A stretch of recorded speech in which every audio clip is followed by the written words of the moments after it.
চলতি বছরের জুলাই মাসে শুরু হতে যাওয়া প্যারিস অলিম্পিক টুর্নামেন্টের বাছাই পর্বে ব্রাজিলকে ১-০ গোলে হারিয়েছে আর্জেন্টিনা। ব্রাজিলকে হারিয়ে সরাসরি প্যারিস অলিম্পিক টুর্নামেন্টের টিকিট নিশ্চিত করল আর্জেন্টিনা। ব্রাজিলের হার ও আর্জেন্টিনার প্যারিস অলিম্পিকের টিকিট নিয়ে বিস্তারিত থাকছে প্রতিবেদনে। ১২ ফেব্রুয়ারি রাত ২টা ৩০ মিনিটে অলিম্পিক টুর্নামেন্টের টিকিট নিশ্চিত করার লক্ষ্যে মাঠে নামে ব্রাজিল ও আর্জেন্টিনা। প্যারিস অলিম্পিক টুর্নামেন্ট খেলতে এই ম্যাচে ব্রাজিল ড্র করলেও আশা ছিল, তবে আর্জেন্টিনা জয়ের কোনো বিকল্প ছিল না, এমনকি হয়েছেও তাই। চিরপ্রতিদ্বন্দ্বী ব্রাজিলের বিপক্ষে ১-০ গোলের জয় নিয়ে মাঠ ছাড়ে আর্জেন্টিনা। আর্জেন্টিনার হয়ে ম্যাচের জয়সূচক গোলটি করেন লুসিয়ানো গুন্দো।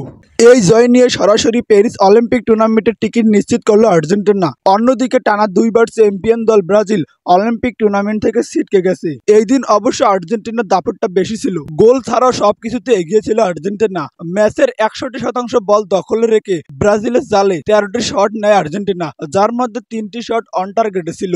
অন্যদিকে ব্রাজিল আর্জেন্টিনার জালে ৯টি শট নিয়ে ৩টি অন টার্গেটে রেখেছিল, তবে গোলের দেখা পায়নি সেলেসাও বাহিনী। ম্যাচের ঠিক ৭৮ মিনিটে আর্জেন্টিনার হয়ে মহামূল্যবান গোলটি করেন লুসিয়ানো গুন্দো। ম্যাচ জয়ের পর প্রেস কনফারেন্সে লুসিয়ানো গুন্দো বলেন, সত্যি কথা হচ্ছে এই জয় আমাদের প্রাপ্য।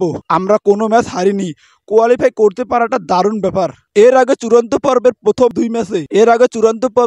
দুই ম্যাচে ভেনেজুয়েলা ও প্যারাগুয়ের সঙ্গে ড্র করে আর্জেন্টিনা। অন্যদিকে প্রথম ম্যাচে প্যারাগুয়ের কাছে ১-০ গোলে হেরে যাওয়া ব্রাজিল দ্বিতীয় ম্যাচে ভেনেজুয়েলাকে হারায় ২-১ গোলে। ফলে ব্রাজিলের পয়েন্ট ২ ম্যাচে ৩ এবং আর্জেন্টিনার পয়েন্ট 2 ম্যাচে 2। এছাড়া শীর্ষে থাকা প্যারাগুয়ের পয়েন্ট ছিল 2 ম্যাচে 4। শেষ ম্যাচে তাই আর্জেন্টিনা জয়ের কোনো বিকল্প ছিল না, আর ব্রাজিলকে হারিয়ে সেই জয়টি পেল তারা। লাতিন আমেরিকা অঞ্চল থেকে আর্জেন্টিনা ছাড়াও প্যারিস অলিম্পিক টিকিট নিশ্চিত করেছে প্যারাগুয়ে।